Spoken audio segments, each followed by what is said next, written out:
Hi, this is Neha Wag, and you're watching me on Press News TV. Hi, I'm Vibha Chibbar and you are watching Press News TV. क्योंकि ये show बनाना, इस show में काम करना आसान नहीं था, बहुत मुश्किलों का सामना करना पड़ा, बहुत मेहनत गई है, सबकी सबकी बहुत मेहनत लगी हुई है इसमें। जी सोसाइटी के बहुत सारे ऐसे पहलू हैं जो जिनको या तो छिपाया गया है या जिनको निगलेक्ट किया गया है। उनको आगे आने ही नहीं दिया जाता, या उनको अगर वो आगे भी आते हैं तो उनको बहुत ही मतलब तुच्छ नज़र, हिकारत की नज़र से उनको देखा जाता है। हमारी प्रॉपर एक रिसर्च टीम है, उन्होंने बहुत ज़्यादा रिसर्च किया है और हमको बहुत पॉइंटर्स मिलते हैं जब हम ये कैरेक्टर प्ले करते हैं। तो जानना चाहेंगे एक नया कैरेक्टर, एक नया चैलेंज लेकर आप वापस से आ गए हैं, तो क्या कुछ कहना चाहेंगे? लाइक कितने ज़्यादा एक्साइटेड हो और कितना डिफिकल्ट हो रहा है? एक्साइटेड तो बहुत ज़्यादा हूँ क्योंकि ये शो बनाना, इस शो में काम करना आसान नहीं था, बहुत मुश्किलों का सामना करना पड़ा, बहुत मेहनत गई है, सबकी सबकी बहुत मेहनत लगी हुई है इसमें। और एक्साइटेड और नर्वस भी हूँ, थोड़े बहुत पेट में बटरफ्लाइज भी घूम रहे कि लोग पता नहीं कैसे परसीव करेंगे इस चीज़ को, कैसे रिसीव करेंगे, कैसे देखेंगे, कैसे पसंद करेंगे।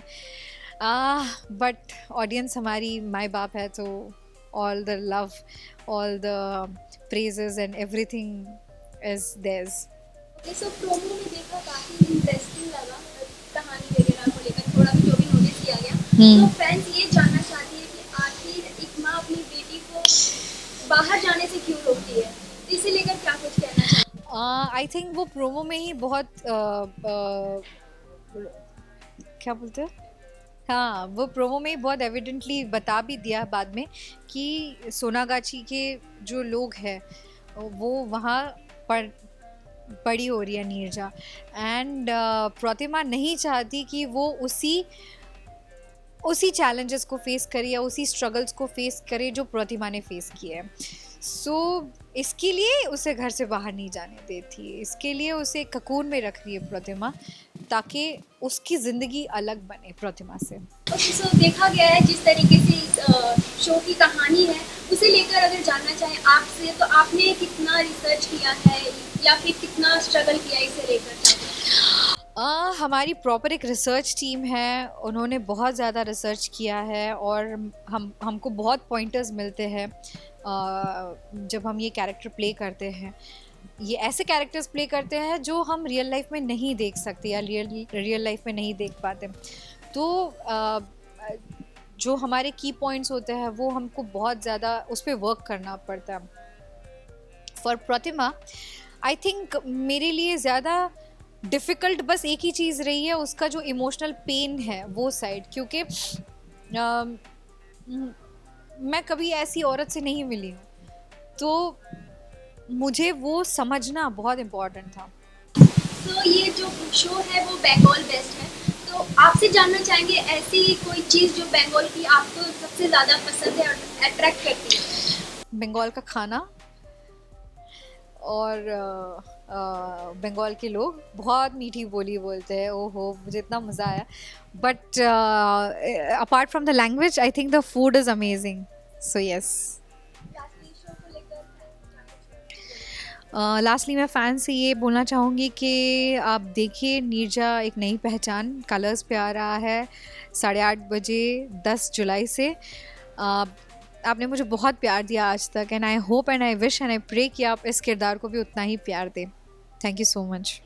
बहुत ज़्यादा। जब भी मैं कोई भी नया शो, नई फिल्म या नया प्ले, थिएटर कुछ भी आता है तो मैं बहुत एक्साइटेड हो जाती हूँ, क्योंकि अब एक नया किरदार आएगा, एक नया रूप सामने आएगा और एक नई कहानी आएगी। और ये कहानी तो वैसे भी बहुत यूनिक है। फर्स्ट टाइम मैं इस तरह की स्टोरी में काम कर रही हूँ और जिस खूबसूरती से इसको पिरोया जा रहा है, दैट इज़ रिमार्केबल। इसकी कास्ट बहुत कमाल की है, कहानी बहुत कमाल की है, हमारे डायरेक्टर, प्रोड्यूसर सब बहुत कमाल के हैं। I am very happy. Colours तो खैर जाना ही जाता है इस बात के लिए कि वो इस तरह के यूनिक टॉपिक उठाता है और उसको दर्शकों तक पहुंचाता है, तो ये भी बहुत ही कमाल की कहानी है और मैं बहुत प्राउड फील करती हूँ कि मैं इस कहानी का हिस्सा हूँ। जी, सोसाइटी के बहुत सारे ऐसे पहलू हैं जो जिनको या तो छिपाया गया है या जिनको निगलेक्ट किया गया है। उनको आगे आने ही नहीं दिया जाता, या उनको अगर वो आगे भी आते हैं तो उनको बहुत ही मतलब तुच्छ नज़र, हिकारत की नज़र से उनको देखा जाता है। तो इस टेलीविज़न में जो ये कहानी आ रही है, मुझे लगता है कि जब ये ऑडियंस देखेगी तो उनको भी समझ में आएगा कि इसकी क्या पीड़ा है, क्या दर्द है, कितनी मुश्किलें हैं, कितनी रुकावटें हैं। और अगर उस एक कंफर्ट जोन से हट करके कोई एक औरत अपनी बच्ची के लिए समाज से लड़ती है, अपने ही परिवार से लड़ती है, और वो उस बच्ची को आगे निकालना चाहती है, तो दैट इज़ रिमार्केबल। नहीं, ऐसी बात नहीं है, सुधार नहीं होता है। मतलब हमारा जो एंटरटेनमेंट वर्ल्ड है वो बहुत सारी ऐसे टॉपिक्स लेकर के आता है हमारी सोसाइटी के, जिससे अवेयरनेस हो, और होती भी है, शायद हमें पता नहीं चलता, लेकिन बहुत सारे लोग हैं जो इन पर काम करते हैं, बहुत सारी NGOs हैं जो काम करती हैं। तो मुझे लगता है कहीं ना कहीं तो असर होता है, कहीं ना कहीं तो आपको छूती है ये बातें। आप जाने अनजाने में कुछ ना कुछ सोचते हो, और कुछ लोग तो करते भी हैं। जी बिल्कुल, मेरे लिए हर जो किरदार है वो बहुत ही चैलेंजिंग होता है हर बार, और मतलब आई एम ग्रेटफुल कि मुझे इस तरह के किरदार निभाने को मिलते हैं जो जहाँ मुझे सोचना पड़े, मुझे कुछ होमवर्क करना पड़े।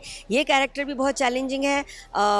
मतलब दो थॉट्स हैं, एक तो she is very caring, she is very lovable अपने परिवार के लिए कुछ करने पर, और वहीं बहुत ही रूढ़िवादी, सख्त, अपने संस्कारों पर चलने वाली उस तरह की महिला है। तो मेरे 2 रूप हैं और उनको निभाना है, और मैं पूरी कोशिश करूँगी जिस तरह से मैं अपने पुराने किरदार निभाती आई हूँ ये भी निभाऊँ। बस यही मैसेज है कि प्लीज़ हमारा शो जो सोमवार से रविवार कलर्स पर 8:30 बजे आएगा, आप सब ज़रूर देखिए। ये बहुत ही यूनिक और कमाल की कहानी है।